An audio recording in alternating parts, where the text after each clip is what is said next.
नमस्कार दोस्तों, आप सभी का हमारे YouTube चैनल मन का वॉइस में स्वागत है।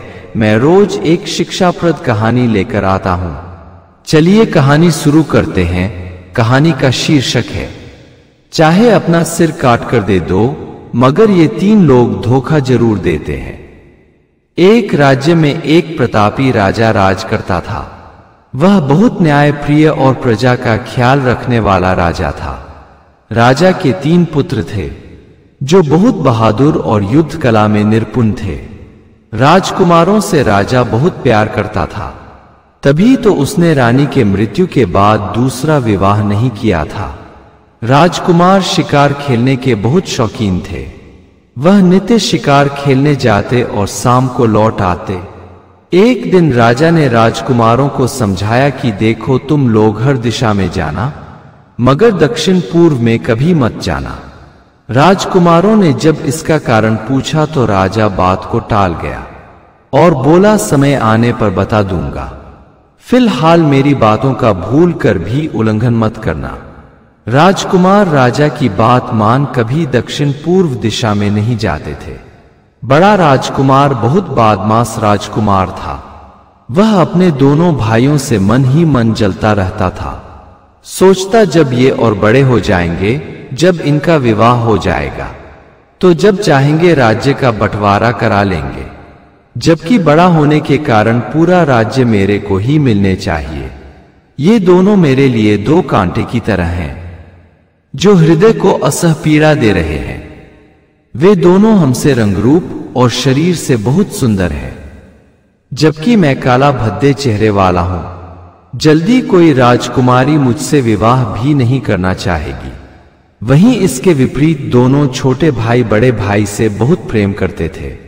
वह इस बात से अनजान थे कि बड़ा भी इन दोनों का बैरी भी है। वह साथ ही शिकार खेलने जाते और साथ ही लौट आते। एक दिन बड़ा भाई बोला कि हम आज दक्षिण पूर्व दिशा में शिकार खेलने जाएंगे। तब दोनों छोटे भाइयों ने बताया कि पिताजी ने मना किया है, हम उनकी बातों का उल्लंघन कैसे कर सकते हैं।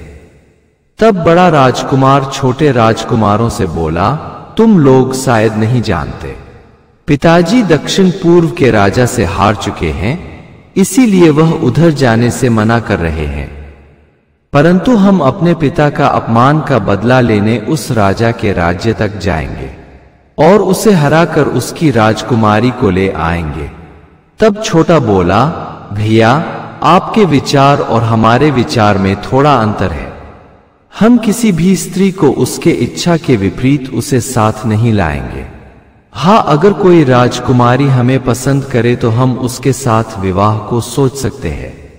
तब बड़ा बोला, तुम दोनों भगवान से सुंदर रूप लेकर आए हो।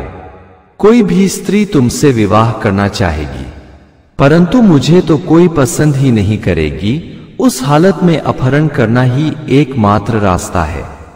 तुम लोग मेरे साथ चलो और मेरा साथ दो। हम उस राजा को हरा कर ही लौटेंगे।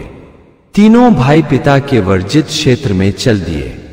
अभी कुछ ही दूर गए थे कि दो राक्षसियों ने तीनों को पकड़ लिया और उन्हें बलात् उठाकर ले गई। दोनों राक्षसी जब दो सुंदर राजकुमारों को देखी तो उन पर मोहित हो गई। उसने कभी इतने सुंदर नवयुवक नहीं देखा था। वे मायावी राक्षसी थी। उसने बहुत सुंदर राजकुमारी का रूप धारण कर लिया और दोनों छोटे भाइयों से बोली कि तुम अगर जीवित रहना चाहते हो तो दोनों भाइयों को हम दो बहनों से विवाह करना होगा। इस प्रकार तुम्हारा बड़ा भाई हमारा जेठ बन जाएगा तो उसका भी प्राण बचाना हमारा कर्तव्य हो जाएगा, क्योंकि अभी हमारा एक राक्षस भाई भी है जो शिकार को जंगल में गया है। वह आते ही तीनों को मार कर खा जाएगा। परंतु तुम दोनों विवाह को राजी हो जाते हो तो हम तुम्हें अपने गुप्त स्थानों में बहुत छोटा बनाकर रखा करेंगी, जिसे भाई कभी देख भी नहीं पाएगा। और हम जब चाहे तुम्हें अपनी इच्छा अनुसार बड़ा करके प्रेम भी किया करेंगी। अब चूंकि दोनों भाई के पास राक्षसियों के बात मानने के अलावा कोई चारा भी नहीं था, तो उन्होंने हामी भर दी, परंतु इस शर्त पर कि बड़े भाई को सुरक्षित छोड़ दें। वह सकुशल राजधानी लौट जाए। तब दोनों राक्षसी तैयार हो गई तथा बड़े को बताई कि जेठ जी, हमारा भाई अभी दक्षिण दिशा में गया हुआ है और यहां से थोड़ी दूर पर एक नदी बहती है। आप तुरंत उस नदी को पार कर जाओ। वहां मेरे भाई का जोर काम नहीं करता। वह नदी के पानी को भी नहीं छू सकता। परंतु जाते वक्त किसी से राजकुमारों के हमारे कब्जे वाली बात मत बताना। हम इन्हें अपने प्राणों से भी ज्यादा सुरक्षित रखेंगी। एक दिन हम इन्हें लेकर राजमहल भी आएंगी, परंतु आप किसी से ये बात मत बताना। बड़ा राजकुमार तुरंत वहां से भागा और नदी पार कर गया। उसके बाद एक पेड़ के पास बैठ गया और सोचने लगा, अच्छा मौका है, यहां मैं सुरक्षित हूं, यहां राक्षस आ नहीं सकता, तो क्यों न हम राक्षस का आने का इंतजार करूं। अगर वह इधर आता है तो उससे बता दूं कि तुम्हारी बहनों ने मेरे छोटे भाइयों को पति बनाकर रख लिया है। वह उसके साथ मजे ले रही है। अब तुम मेरे साला बन गए हो। इस प्रकार राक्षस मेरे भाइयों के साथ दोनों बहनों को भी मार डालेगा। हमारा तो काम ही बन जाएगा। नहीं तो राक्षसी मेरे भाइयों के साथ मिलकर मेरे सपनों पर पानी फेर देगी। संयोग की बात, उधर से घूमता हुआ राक्षस आ निकला। बड़ा राजकुमार जब देखा कि राक्षस जा रहा है, वह किसी शाप बस नदी नहीं पार कर सकता, तब वह राक्षस के मुताबिक हो बोला, वो साले, तुम्हारी बहनों ने मेरे दो भाइयों को अपना पति बना लिया है और तुम्हारी अनुपस्थिति में खूब मजे ले रही है। जल्दी ही तुम मामा बनने वाले हो। यह बात सुन राक्षस आग बबूला हो अपनी गुफा में लौट आया। गनीमत थी कि राक्षसियों ने दोनों भाइयों को जुए बनाकर अपने गुप्त अंगों में छुपा लिया था। राक्षस दहाड़ते हुए आया और बहनों पर चिल्लाने लगा कि तुम दोनों ने मेरी अनुपस्थिति में किसी मनुष्य को पति बना लिया है। उस मनुष्य का भाई नदी पार से चिल्ला चिल्ला कर मुझे बता रहा था। दोनों बहनों ने राक्षस भाई को समझाया कि तुम उस पागल की बात तो नहीं कर रहे जो पेड़ के पास उल्टा सीधा कुछ भी बोलकर चिल्लाता रहता है, और तुम पागल की बात मान अपनी बहनों पर शक कर रहे हो। तुमसे ऐसी उम्मीद नहीं थी। राक्षसी जब रोने का नाटक करने लगी, तब राक्षस को बहनों पर भरोसा हो गया कि झूठ नहीं बोल रही। वह धमकाता हुआ बोला कि अगर किसी दिन जीवित मनुष्य के साथ तुम दोनों को देख लिया तो उसी वक्त मार कर तुम दोनों का खून पी जाऊंगा। उसके बाद उस आदमी को मारूंगा। जब राक्षस चला गया तब बहुत सजग हो राक्षसियों ने राजकुमारों से बताया कि देख लिया ना कि तुम्हारा बड़ा भाई कितना बड़ा गद्दार है। यह जानते हुए कि तुम लोग मुश्किल में हो, हमारा भाई उनका नुकसान पहुंचा सकता है, फिर भी लालच बस और तुम दोनों को हानि पहुंचाने के लिए कोई कसर नहीं छोड़ा। हमारा भाई अभी चला तो गया है, परंतु हम सुरक्षित नहीं हैं। वह अब दिन रात हम पर पहरा रखेगा। उसे शंका हुई तो हमारे गुप्त अंगों को भी देख सकता है और चोरी पकड़े जाने पर तुरंत हत्या कर देगा। देखो राजकुमारों, ये तीन तरह के लोग चाहे अपना सिर काट कर दे दो, मगर ये तीन लोग धोखा जरूर देते हैं। पहला, लोभी पुरुष। वह धन के लोभ में किसी के भी नहीं होते। उसका ना कोई भाई होता है ना बहन होती है। वे अपने माता पिता को भी धोखा दे देते हैं। उनके लिए धन से बढ़कर कुछ नहीं होता। दूसरा, कामी पुरुष। पुरुष काम में इतना अंधा हो जाता है कि उसे अपना पराया रिश्ता नाता नहीं दिखता। वह जिस स्त्री का आशिक हो जाता है, उसे पाने के लिए किसी की हत्या करने से भी नहीं चूकता। इनकार करने पर उस स्त्री की भी हत्या कर सकता है। तीसरा, स्वार्थी पुरुष सिर्फ अपना भला देखता है। उसे अपनों के सुख दुख का ख्याल नहीं रहता, अपनों की आवश्यकता का ख्याल नहीं रहता। वह जब खा लेता है तो सोचता है पूरी दुनिया का पेट भर गया।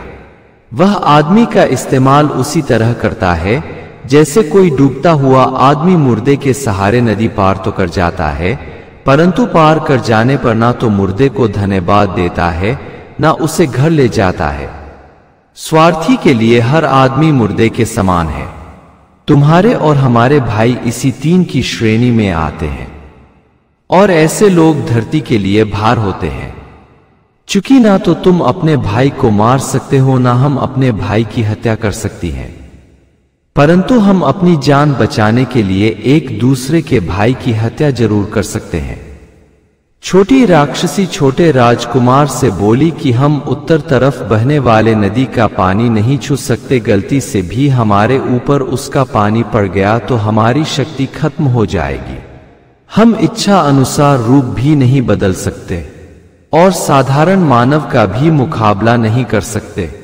राक्षसी बोली, अब तुम मेरे पति हो और हम तुम्हारी पत्नी, और अपनी प्राण बचाने के लिए तुम्हें नदी से जल लाना होगा और सोते समय राक्षस के ऊपर डाल देना होगा।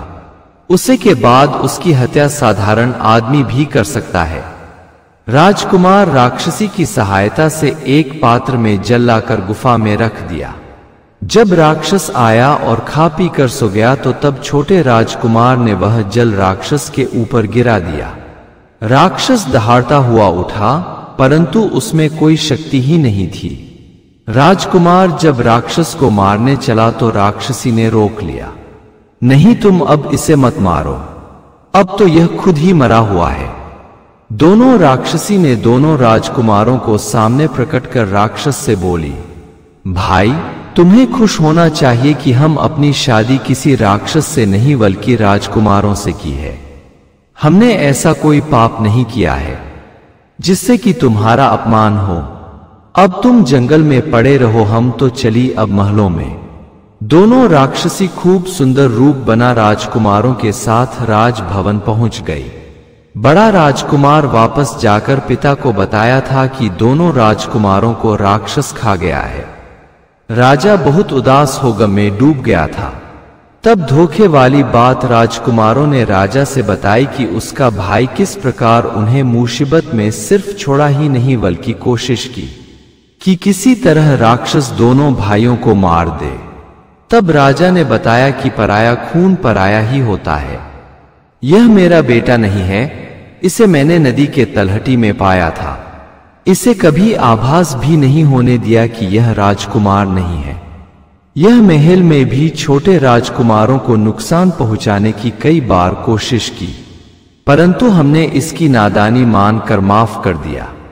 परंतु अब सयाना हो चुका है, इस बार जानबूझकर अक्षम्य अपराध किया है, इसलिए इसे देश निकाला दिया जाता है। फिर कभी इस राज्य में दिख गया तो शूली पर चढ़ा दिया जाएगा। राक्षसी जो इंसान की दुश्मन होती है, परंतु तुम दोनों से प्रेम कर तुम्हारी जान बचाए, ये तुम्हें महल तक सुरक्षित ले आए। अब तुम दोनों के लिए इन दोनों से बड़ा हितैषी कौन हो सकता है? यही अब तुम दोनों की रानी बनेगी। इस प्रकार दोनों राक्षसी रानी बन महल में एक सभ्य स्त्री की तरह रहने लगी थी।